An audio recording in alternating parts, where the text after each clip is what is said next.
This morning, out of the blue, my colleague Patrick walks into my office with an avocado in his hand. And he says, I just bought it, but the problem is I can't eat it. It's rock hard. Now, if I let it sit for a couple of days, it might ripen, but it might go brown. You never know. Sounds familiar? Now put yourself in the shoes of our end customers. How do you think they feel?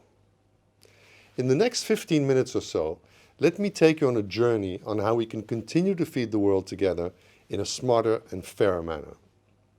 I'd like to address three challenges: volumes, changing the game, and it's not just about containers.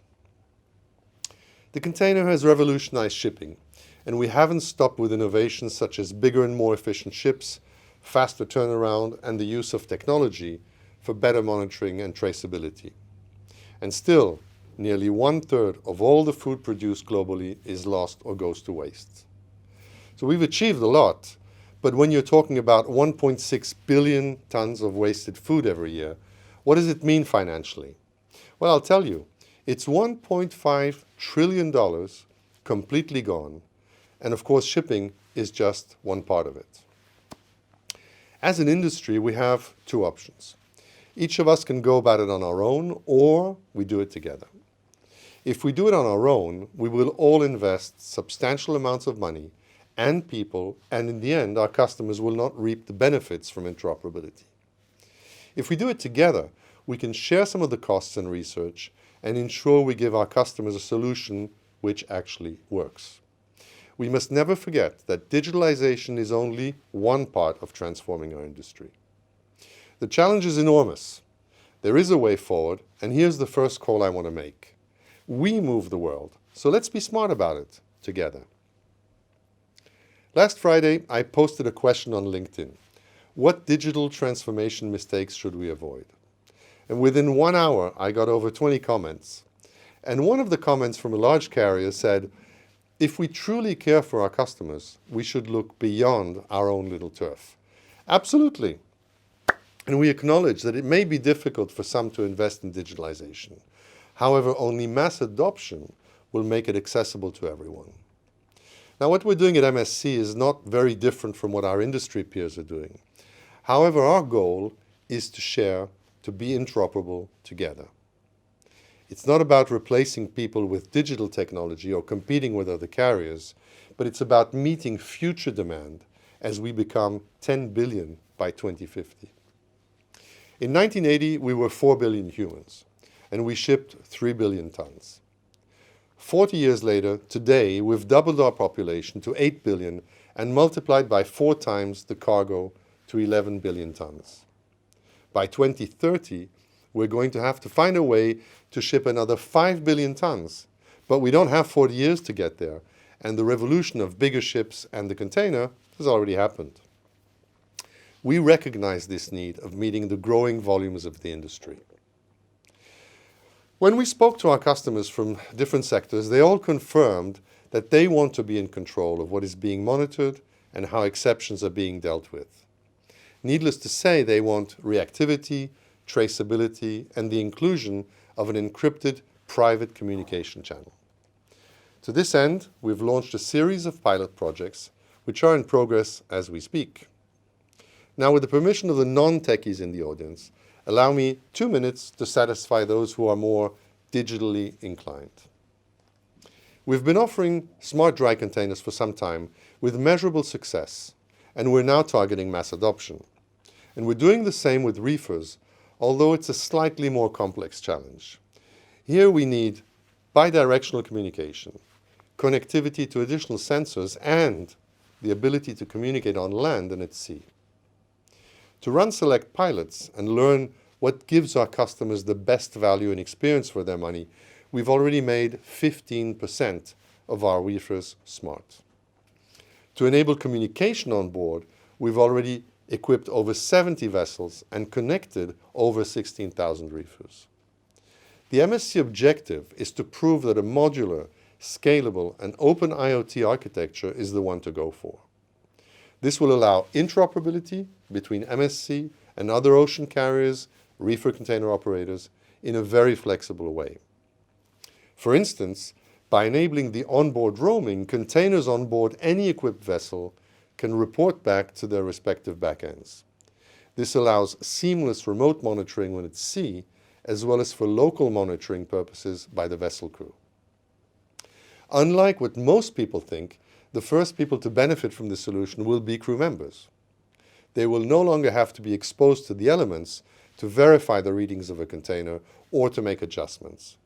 After that, the smart customer will benefit from improved monitoring and increased reactivity. From a technology point of view, the future standards will allow them to customize the final configuration. And only once we get the economies of scale will a shipping company such as MSC benefit. Even more reason for us to do this together with speed. The industry needs more business cases and pilots, and although we have a limited number of resources, if you have a vital endeavor, please do talk to us. And what I'm trying to say, critical to our success is you. We fundamentally believe that a collaborative effort towards establishing new standards has to become the norm. This is what we see as a game changer to lead to a more digitally advanced industry as a whole. And that's the step we need to take together to challenge traditional business modules and drive the entire supply chain towards a new era of connectivity, transparency, and efficiency. Let me give you an example. If you're shipping a smart container from South America to Europe, you may be using different carriers. Only if these carriers have implemented a compatible communication solution on board can the customer have an uninterrupted service and not go blind at any point. Personally, I believe in a win-win-win solution by sharing a unified digital ecosystem, one that is defined by all of us working together. A concrete example is the creation in 2019 of the Digital Container Shipping Association, DCSA, a neutral, non-profit association driving standardization, digitalization, and interoperability in container shipping.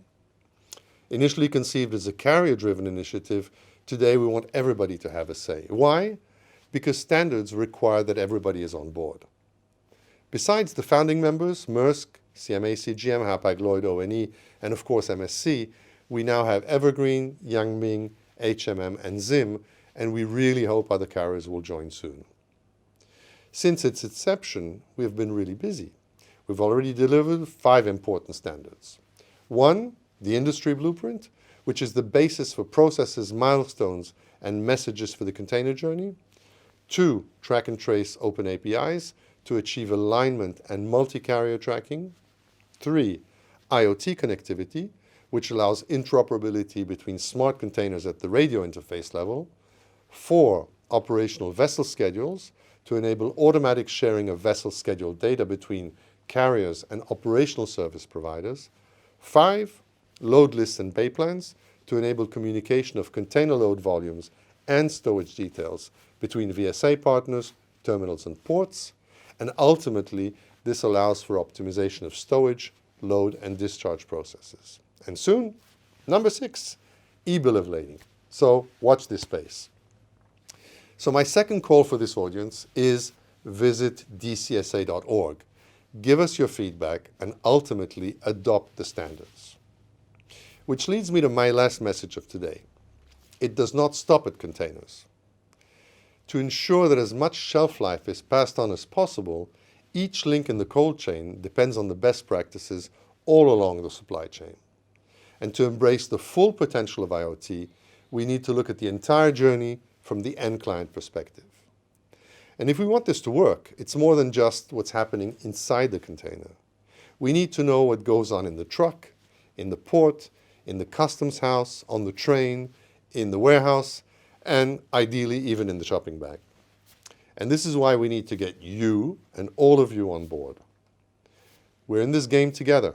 Now is the time to agree on the rules. So back to the avocado. Avocados travel a long way before you give them that squeeze in the supermarket to test their ripeness. The likelihood is that this avocado was picked 2 months ago.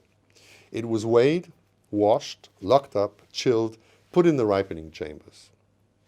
If we did things differently, maybe we could ship tastier fruit and one that isn't rock hard or brown on the inside, when we buy it at the supermarket.